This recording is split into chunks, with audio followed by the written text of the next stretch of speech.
Je suis très content d'organiser tous ces colloques à Bonifacio depuis maintenant une douzaine d'années. Donc c'est les 12e journées universitaires de Bonifacio que l'on a commencé en 99 à l'initiative de l'ancien maire, le docteur Lantieri, et puis que l'on poursuit aujourd'hui avec la nouvelle municipalité avec autant de bonheur que précédemment. Et donc tous les ans, la mairie de Bonifacio invite une dizaine de conférenciers de réputation internationale. Cette année, on a le professeur Gilles Weinstein, qui est professeur au Collège de France.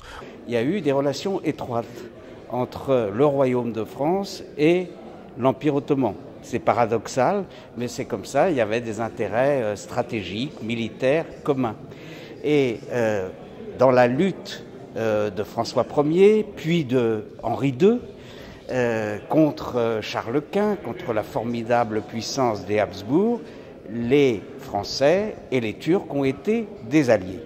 Et sur le plan naval, il y a eu un certain nombre d'opérations communes, de campagnes communes menées par la petite flotte française, elle n'était pas très développée à cette époque, et par la grande flotte, la grande armada du sultan. Et un des objectifs, j'en viens à la Corse, un des objectifs de ces campagnes communes, pas le seul, ça a été de tenter d'enlever la Corse aux Génois.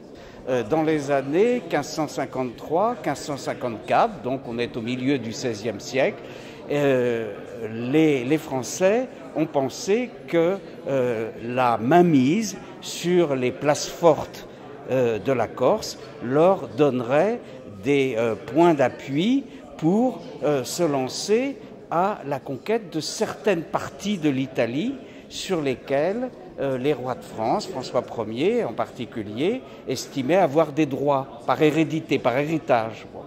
Et donc, il y a eu des expéditions communes entre la flotte française et la grande flotte ottomane contre ces places fortes. Et c'est ainsi que Bonifacio, Bastia, Saint-Florent, plusieurs des forteresses de la Corse ont été occupées. Cette thématique 2010 sur le monde musulman prend toute son ampleur, d'autant plus cette année à Bonifacio, qui a été une ville marquée par les attaques musulmanes. Oui, tout à fait.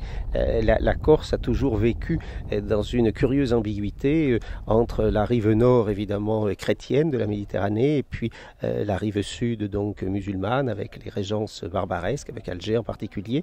Et donc, les Corses célèbres du XVIe siècle ont toujours joué un rôle d'interface, finalement, notamment entre chrétiens et turcs, comme on disait, pour le rachat des captifs. Et donc, il y avait autant de captifs chrétiens sur les brigantins, sur les chébèques, sur les bâtiments arabes, turcs, barbaresques. Et puis de l'autre côté, il y avait des rameurs également, des galériens qui étaient des musulmans qui ramaient sur les galères pontificales, vénitiennes, génoises, françaises.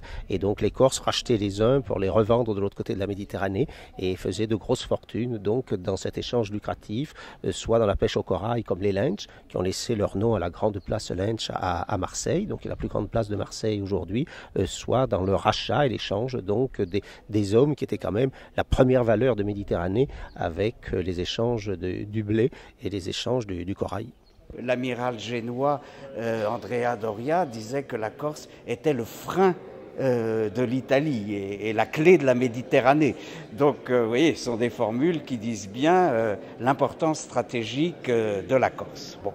Eh bien, à ce moment-là, il y avait un ambassadeur fameux de France à Constantinople, le comte de Vergennes, qui sera ensuite le ministre des Affaires étrangères de Louis XVI. Eh bien, il adresse une requête à la Porte que j'ai retrouvée, où il annonce à la Porte: maintenant, la Corse ne dépend plus de Gênes, elle dépend de la France, et les marins et marchands corses vont se livrer à un commerce paisible avec l'Empire ottoman de la même façon que les autres Français, et abandonneront les actes de piraterie qu'ils ont pu commettre par le passé. Et compte tenu de cela, le régime des capitulations dont la France bénéficiait dans l'Empire ottoman depuis 1569, très exactement, eh bien ce régime des capitulations devait être étendu aux marins et aux marchands corses.